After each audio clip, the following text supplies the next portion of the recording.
Bismillahirrahmanirrahim. Bonjour tout le monde.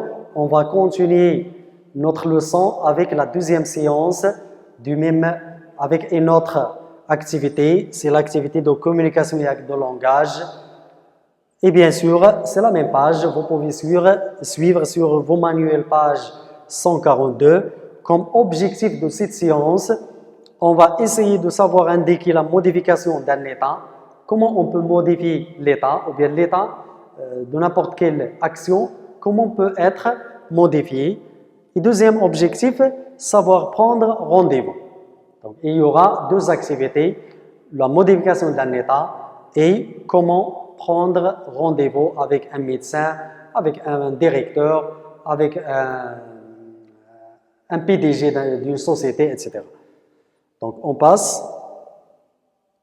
On commence par un dialogue de départ, comme support bien sûr.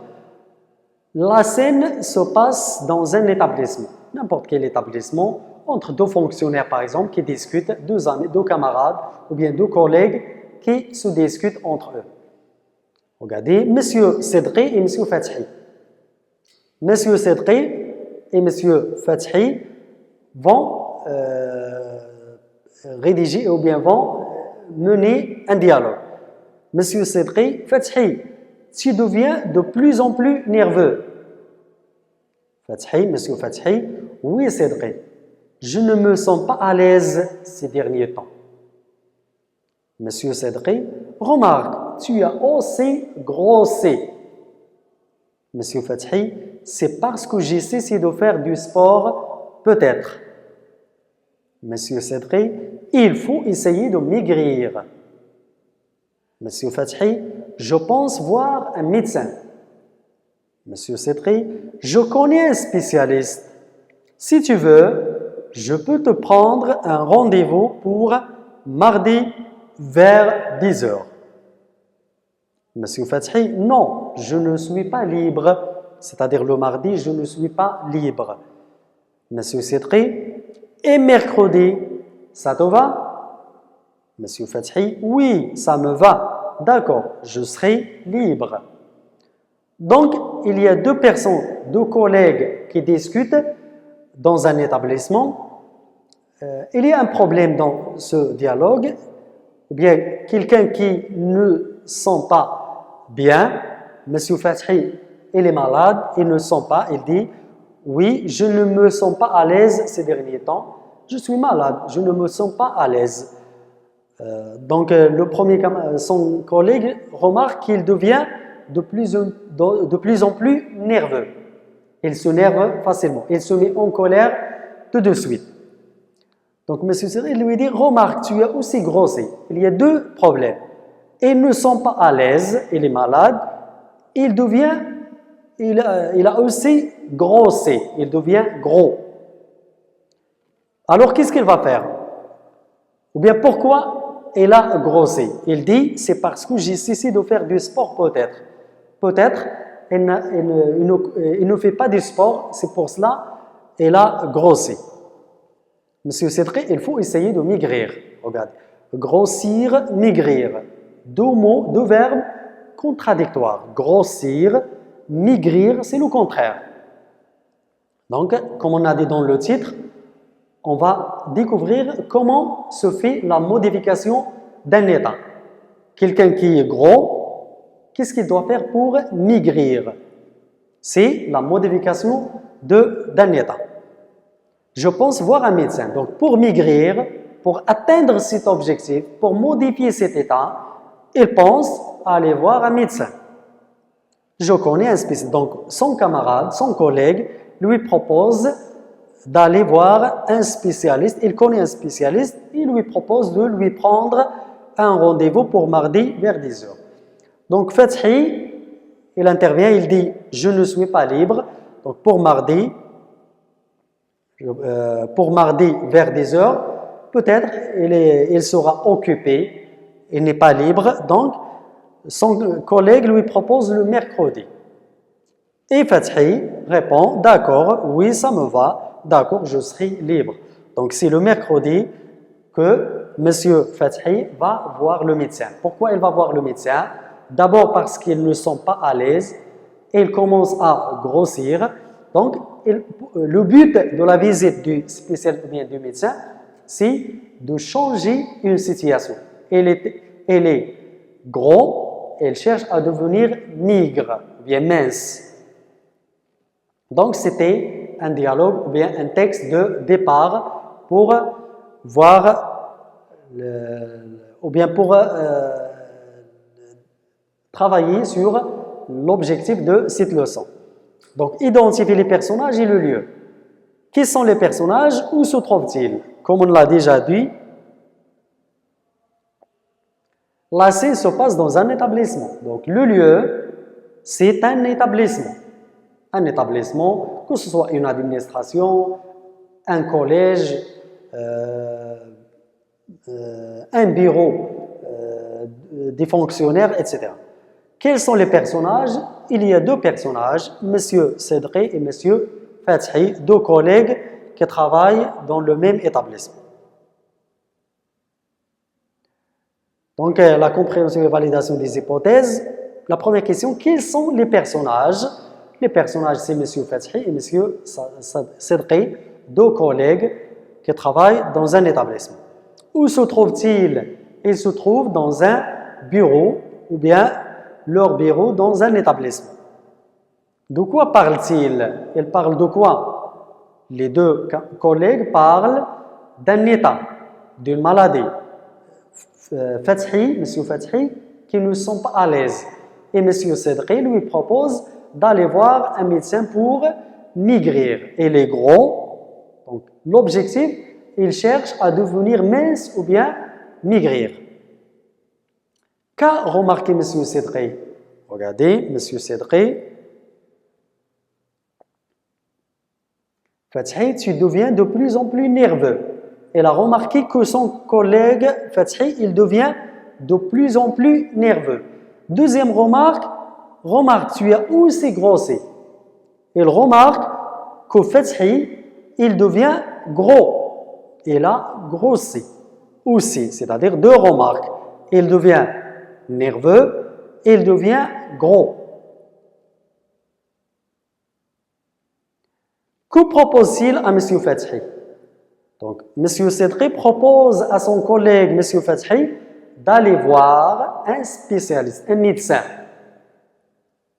Est-ce que M. Fathi accepte la première proposition? Pourquoi? La première proposition, comme on l'a déjà dit, il lui propose d'aller voir le médecin le mardi. Donc, M. Fathi n'a pas accepté la première proposition. Pourquoi? Il dit « je ne serai pas libre ». Donc, le mardi, je ne serai pas libre. C'est pour cela qu'il a proposé une deuxième proposition, c'est le mercredi. Donc, le mardi, il ne sera pas libre et mercredi, il a accepté la proposition. La deuxième phase, la conceptualisation. Les questions. Que remarque M. Sedri? Donc, M. Sedri remarque quoi? On a déjà répondu à cette question. M. Sedri remarque que son collègue, M. Fathi, devient de plus en plus nerveux. Il se met en colère facilement. Et deuxième remarque, il devient gros. Tu as aussi grossi. Donc, il a fait deux remarques. Que son collègue devient nerveux et devient gros. Comment indique-t-il que l'état de M. Fathi a changé? Comment il a indiqué que l'état physique de son collègue M. Fathi a changé? Revenons au dialogue. Regardez, remarque, tu as aussi grossi. Fathi, tu deviens de plus en plus nerveux. Remarque, tu as aussi grossi. Il a utilisé le verbe remarquer. Remarque, regarde bien. Tu as aussi grossi. Donc ici, il lui dit, tu deviens de plus en plus nerveux. Deuxième remarque, il lui dit, remarque, regarde. Tu as aussi grossi.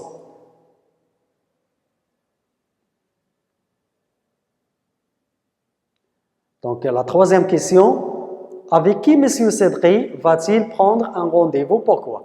Il va prendre un rendez-vous avec un spécialiste, un médecin. Pourquoi? Quel est son problème? Il est gros. Il devient de plus en plus nerveux et gros. Pourquoi il va voir un médecin? Pour chercher à modifier cet état. Un état d'une personne qui est grosse, il cherche à modifier cet état. C'est-à-dire, il cherche à devenir mince, ou bien maigre, ou bien svelte, si on veut dire. D'accord? Donc, pourquoi il cherche à voir le médecin, ou bien un spécialiste? Il va voir le médecin, le spécialiste, pour atteindre un objectif, pour modifier son portrait physique, ou bien son état physique. Lorsqu'il devient gros, il cherche à devenir mince ou bien maigre. Donc, c'est un changement. Il cherche un changement d'un état. Il cherche à devenir maigre et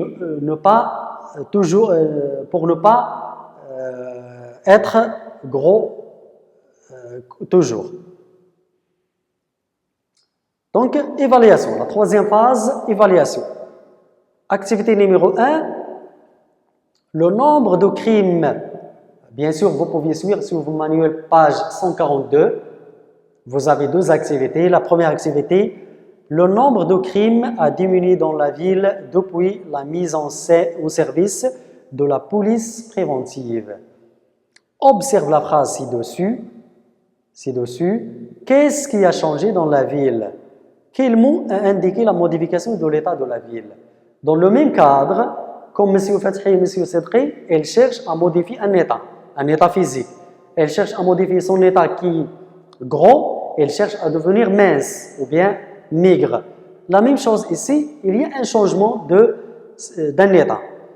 Donc dans cette phrase, qu'est-ce qui a changé dans la ville? Je répète la phrase, le nombre de crimes a diminué dans la ville. Pourquoi? Depuis la mise en service de la police préventive. Après la mise en service, après l'entrée en vigueur d'une nouvelle police, qui est la police préventive, les spécialistes ou bien les responsables ont constaté la diminution du nombre de crimes dans la ville. Donc, qu'est-ce qui a changé dans la ville? La diminution du nombre de crimes. Ou bien le nombre de crimes a diminué dans la ville. Pourquoi? Parce que il y a une nouvelle police qui s'appelle la police préventive qui est mise en service.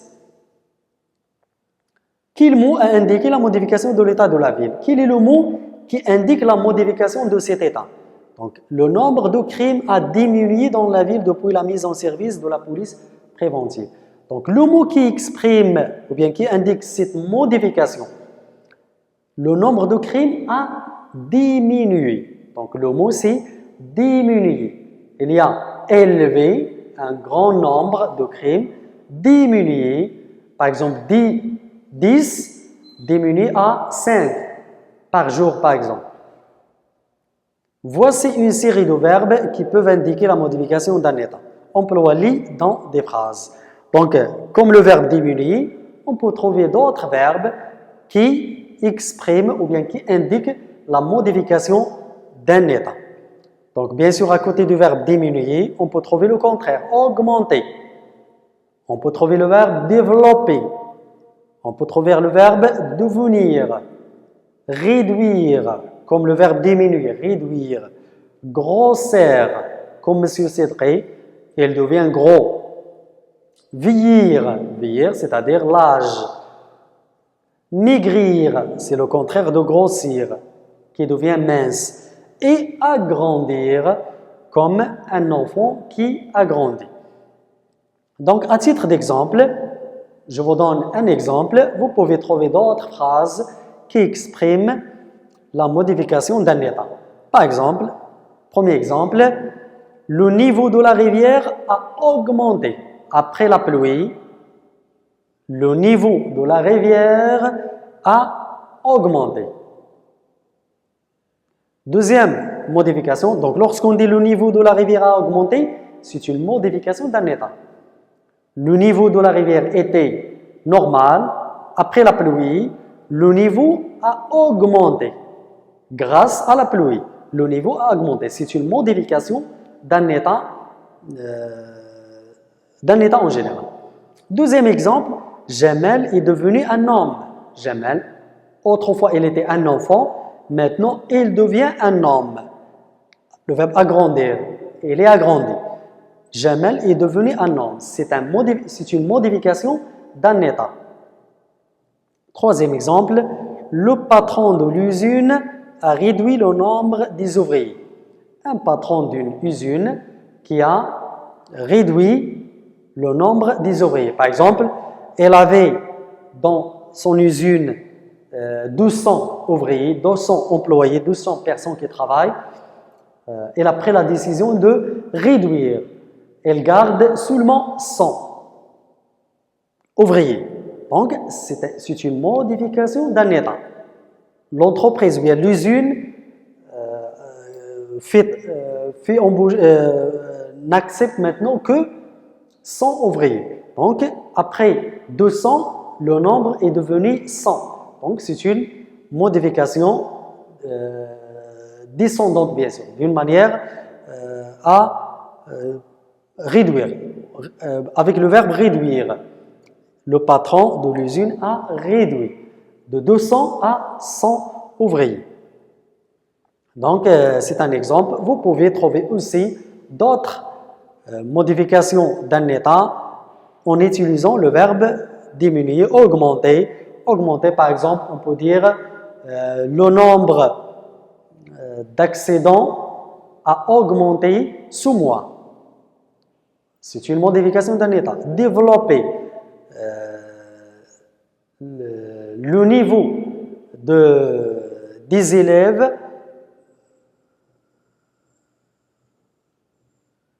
ou bien les activités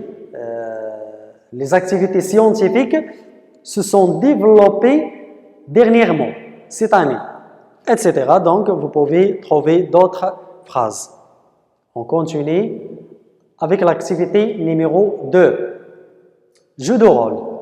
Donc, choisissez une situation de communication, imaginez un mini-dialogue pour prendre rendez-vous et utilisez les expressions qui conviennent à cette situation.